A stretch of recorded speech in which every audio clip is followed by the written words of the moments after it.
Hello दोस्तों, Lakshman academy पर आपका स्वागत है। फिजिक्स का क्लास आज होने वाला है। तरंग व तरंग के प्रकार में कल बताए थे। आज तरंग व तरंग प्रकार में अनुप्रस्थ और अनुदैर्ध्य तरंग के बारे में जानेंगे। अनुप्रस्थ तरंग और अनुदैर्ध्य तरंग का जो अंतर है उसके बारे में जानेंगे। अनुप्रस्थ तरंग कंपन तरंग संचरण की जो लंबवत होता है। तरंग कंपन तरंग संचरण के क्या होता है? लंबवत होता है। इसमें क्या होता है? कंपन जो होता है ना, वो तरंग संचरण के अनुदिश होता है। अनुदैर्ध्य में कंपन तरंग संचरण के अनुदिश होता है, अनुदिश होता है। इसमें लंबवत होता है। अनुप्रस्थ तरंग में, अनुदैर्ध्य तरंग में कंपन तरंग संचरण के अनुदिश होता है, इसमें तरंग संचरण के लंबवत होता है। इसमें केवल ठोस व द्रव की सतह पर उत्पन्न किया जाता है। ठोस व द्रव की सतह पर उत्पन्न किया जाता है, जबकि अनुदैर्ध्य तरंग में ठोस द्रव गैस में उत्पन्न किया जाता है। किसमें? ठोस द्रव गैस में उत्पन्न किया जाता है अनुदैर्ध्य तरंग। अनुप्रस्थ तरंग में जो होता है ना, वो ठोस व द्रव की सतह पर ही उत्पन्न किया जाता है। इसका एग्जाम्पल है प्रकाश तरंग। प्रकाश तरंग, समुद्र तरंग और रस्सी में उत्पन्न तरंग। प्रकाश तरंग, रस्सी में उत्पन्न तरंग और समुद्र तरंग। और इसका उदाहरण कौन कौन सा है? ध्वनि तरंग, अनुदैर्ध्य तरंग का ध्वनि तरंग हो गया, भूकंप तरंग हो गया, स्प्रिंग तरंग हो गया। और नोट में हम जानेंगे टीवी के रिमोट व कंप्यूटर के माउस में अवरक्त किरणों का प्रयोग करता है। टीवी के रिमोट व कंप्यूटर में अवरक्त किरणों का प्रयोग करते हैं। प्रकाश तरंग एक अनुप्रस्थ तरंग होता है। प्रकाश की विद्युत चुंबक प्रकृति मैक्सवेल ने बताया। एक बार फिर से रिपीट करते हैं। अनुप्रस्थ तरंग और अनुदैर्ध्य तरंग। अनुप्रस्थ तरंग जो होता है ना, कंपन तरंग संचरण के लंबवत होता है, जबकि इसमें कंपन तरंग संचरण के अनुदिश होता है और यह केवल ठोस द्रव की ऊपरी सतह पे उत्पन्न किया जाता है। कौन सा तरंग? अनुप्रस्थ तरंग, ठोस व द्रव में, जबकि अनुदैर्ध्य तरंग ठोस द्रव गैस में उत्पन्न किया जाता है। इसका एग्जाम्पल है प्रकाश तरंग, समुद्र तरंग और रस्सी में उत्पन्न तरंग।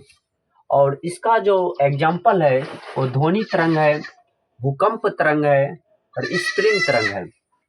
अब नोट में पढ़ेंगे टीवी के रिमोट व कंप्यूटर में हम इन अवरक्त किरणों का प्रयोग करते हैं। और प्रकाश कैसा तरंग है? एक अनुप्रस्थ तरंग है।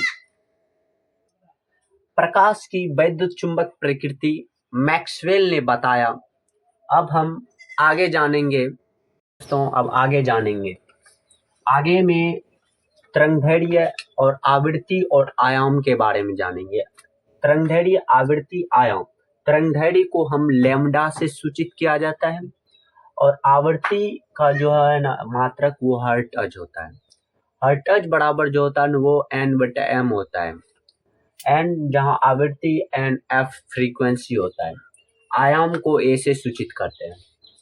तरंगदैर्ध्य कंपन में तय की गई दूरी होता है। कंपन में तय की गई दूरी होता है और प्रति सेकंड होने वाले कंपनों की संख्या को ही आवृत्ति कहा जाता है।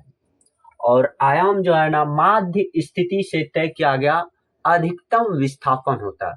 माध्य स्थिति से तय किया गया अधिकतम विस्थापन को ही आयाम बोलते हैं। तरंगदैर्ध्य का जो मात्रक होता है वो एंगस्ट्रॉम होता है।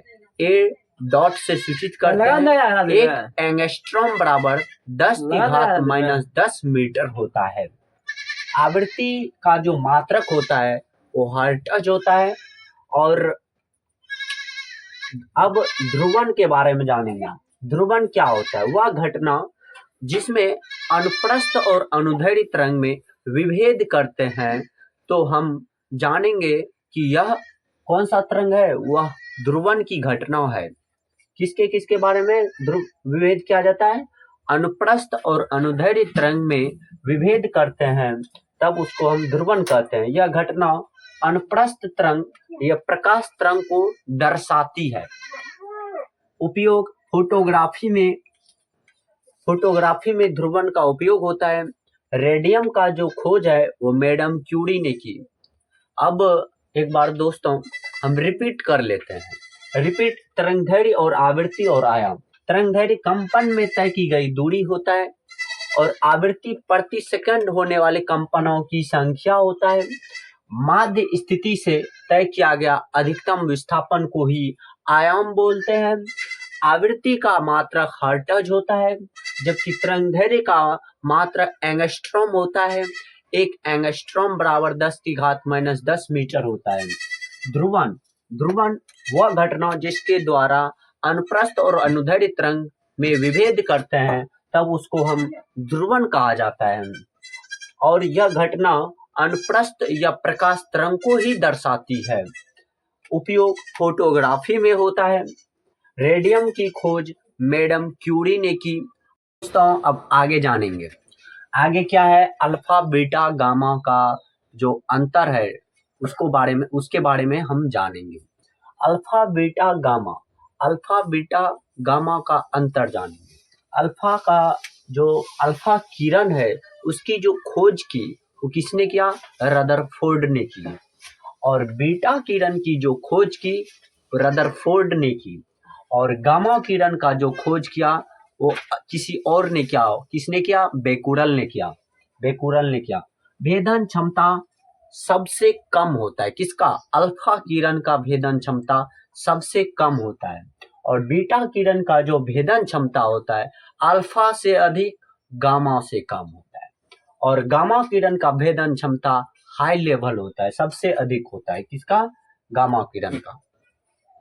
और धनावेशित अल्फा जो होता है ना वो धनावेशित होता है, 2He⁴ होता है। और यह ऋणावेशित होता है बीटा किरण। और गामा किरण उदासीन होता है। आयनन क्षमता सबसे अधिक किसका होता है? तो अल्फा का होता है। अल्फा किरण से थोड़ा कम किसका होता है? बीटा किरण का। बीटा किरण से और कम किसका होता है? वो गामा किरण का होता है। तो हम बोलेंगे कि अल्फा किरण का सबसे आयनन क्षमता सबसे अधिक होता है, बीटा किरण का उससे कम होता है, गामा किरण का सबसे कम होता है। चाल, प्रकाश की चाल का 1/10 होता है। किसका? अल्फा किरण का। और बीटा किरण का जो चाल है वो प्रकाश की चाल से कम होता है और गामा किरण का जो होता है वो प्रकाश की चाल के बराबर होता है। अब हम दोस्तों एक बार रिपीट कर लेते हैं। गामा किरण, बीटा किरण, गामा किरण, अल्फा बीटा गामा किरण। खोज किसने किया? रदरफोर्ड ने। इसका खोज क्या किसने किया? रदरफोर्ड ने। इसका बेकुरल ने। अल्फा किरण का भेदन क्षमता उच्च होता है, बीटा किरण का भेदन क्षमता इसका अल्फा किरण का भेदन क्षमता सबसे कम और बीटा किरण का अल्फा से अधिक और गामा से कम। और गामा किरण का भेदन क्षमता सबसे अधिक होता है और यह धनावेशित होता है और बीटा किरण ऋणावेशित होता है, गामा किरण उदासीन होता है। यह आयनन क्षमता सबसे उच्च अल्फा किरण का, बीटा किरण का उससे कम होता है और आयनन क्षमता सबसे कम गामा किरण का होता है। प्रकाश की चाल का 1/10 किसका होता है? तो अल्फा किरण का होता है। प्रकाश की चाल से कम होता है तो किसका होता है? प्रकाश की चाल से कम किसका? बीटा किरण का। और प्रकाश की चाल के बराबर होता है वो गामा किरण का। हमें दोस्तों यह याद हो गया होगा कि प्रकाश की चाल का 1/10 किसका होता है? अल्फा किरण का। और बीटा किरण का प्रकाश की चाल से कम होता है। इसका 1/10 गुना इसका प्रकाश की चाल से कम होता है, प्रकाश की चाल के बराबर होता है गामा किरण का। अब दोस्तों अब आगे जानेंगे। आगे क्या है? रेडियो एक्टिविटा है। रेडियो एक्टिविटा का जो खोज किया किसने किया? तो हेनरी बेकुरल ने की। किसने खोज की? हेनरी बेकुरल ने खोज की। हेनरी बेकुरल अब क्या है उसके बारे में जानेंगे। वे पदार्थ जो अल्फा बीटा गामा किरणें उत्सर्जित करते हैं उसे और अन्य पदार्थ को प्रभावित करते हैं तो उसे क्या बोला जाता है, रेडियो एक्टिवता या रेडियो एक्टिव पदार्थ बोला जाता है। रेडियो एक्टिव पदार्थ जैसे हो गया यूरेनियम, हो गया थोरियम, हो गया रेडियम, हो गया, तो ये सब मात्रक क्या होता है, क्यूरी होता है। क्यूरी होता है मापने का यंत्र जो है ग्रीगर मूलर काउंटर ने, क्या है, ग्रीगर मूलर काउंटर है। अब दोस्तों एक बार रिपीट करते हैं, रेडियो एक्टिवता, रेडियो एक्टिव खोज किसने किया, हेनरी बेकुरल ने की। वे पदार्थ जो स्वतः ही अल्फा बीटा गामा किरणें को उत्सर्जित करते हैं और अन्य पदार्थ को प्रभावित करते हैं। रेडियो एक्टिव पदार्थ यूरेनियम, थोरियम और रेडियम होता है। मात्रक क्या होता है, क्यूरी होता है। मापने का यंत्र ग्रीगर मूलर काउंटर होता है। आज तक यहीं तक रहेगा दोस्तों। अगर अच्छा लगा क्लास तो लाइक कीजिए और कमेंट कीजिए और सब्सक्राइब भी कर दीजिए। ओके, जय हिंद, जय भारत।